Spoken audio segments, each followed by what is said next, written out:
Guys, we got to talk about this. We're seeing a lot of things happening in China right now. Let's take a look. So we go into it. Let's watch this video right here. They're saying private that developer, China has but there has a been such a property large restoration plan, guys. So they're planning to rescue their property. So China's been having a lot of trouble with the real estate in the past couple of years. So if you think about like the whole Evergrande situation, they had defaulted on their debt. I think they even went bankrupt too, and it brought the entire Chinese real estate industry to a halt, man. I mean, that was like it was a multi billion dollar industry company. Matter of fact, yeah, industry as well, and it just brought the entire thing to its knees, man. It was their Lehman Brothers moment, basically, if you want to put it like that.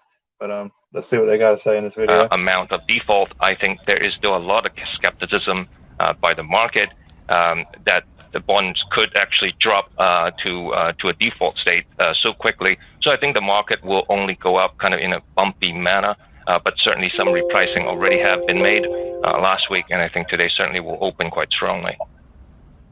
And the uncertainty continues, as you say, given that we continue to see the price pressures across the property sector, right? This chart on the Bloomberg just showing the China home price tracker.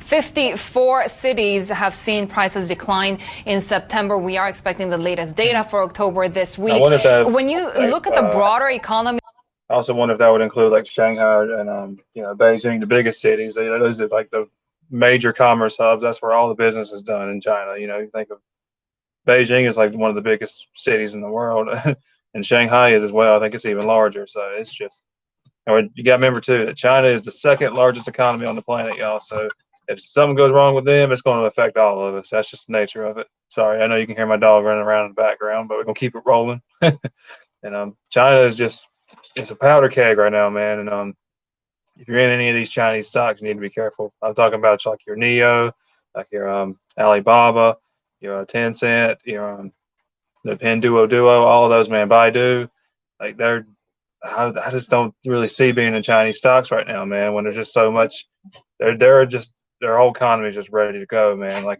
it's bad over there. It's very bad. In China, how supportive will this sweeping package be in not only supporting the property sector, but the broader economy, given how big real estate is? The real estate, by some measure, could be 20 to 30% through direct and indirect impact. So there will be a multiplier effect if this were to take hold. But I think the issue still remains with the home buyer. There has You see, the prices for real estate have already collapsed in China, though. I wish we had that, man. I wish we could get houses for cheap down here, man. But that's a bad sign, man. And I'm kind of worried about the U.S. too. I'm kind of worried if we'll go through the same crisis. I mean, we got a whole bunch of people racking up all kind of credit card debt and home loan debt and car loan debt and student loan debt and medical debt, man. It's just, our debt is through the roof, man. It's not just China, it's us too. And oh man, I don't know. I'm wondering if the U.S. is going to make it out of this okay or not. And if China really has a bad time and goes into a major recession, major even depression, like that's going to affect us too, guys, because we do a lot of trade with China. I mean, we really do. And then you got people like Biden. They're already saying like he wants to do, this whole embargo on computer chips and doing this and that. But he's also supposed to be meeting with them to like amend their relationship. Supposed to meet with him in Indonesia, matter of fact. And have to wait and see how that goes, I guess. But continue the video. Income from households being weakened from the weak growth overall this year and zero COVID policy, with also zero COVID being adjusted to a less disrupted state. That would also be coming back, albeit perhaps again bumpy and maybe slowly initially. So the impact to actually buying a big ticket like housing would also be a gradual process. So you have to look through, like the property developer, whether they can weather these kind of period in between. And there are some support, perhaps through guaranteed bond program, that can help tide the gap. But this, when the home kind of transaction volume, particularly for new houses, can resume, that's sort of the question we want to handicap, and we'll be talking to many of these companies very closely to see where they stand. That's crazy, man. It's just, you can see like a lot of their holdings seem to be doing okay though in the stock market. The market's weird, but yeah, China's just in a big mess right now. The property developers got into such a mess. Real estate matters a lot in China. It's the biggest engine of their economic growth. It really is. The real estate's their bread and butter, man. That's all they got over there. And if it collapses, the whole economy's going to implode over there because that's really all they got. The stakes are high. The crash could undermine the financial system and jolt the world economy too. And they go into a lot of how the speculative buying, they're pre-sold to people who are international investors. You know, people aren't going to be ready to just give you money because you're foreign. You know what I mean? We touched off a cash flow crisis especially when COVID hit, and aggressive measures. They do a really aggressive policy with COVID, man. They have like a one case equals lockdown policy over there. So if you just get like one person sick with anything, I don't think it even has to be COVID. They'll just lock the whole country down, and they keep locking down the country and keep killing their own economy.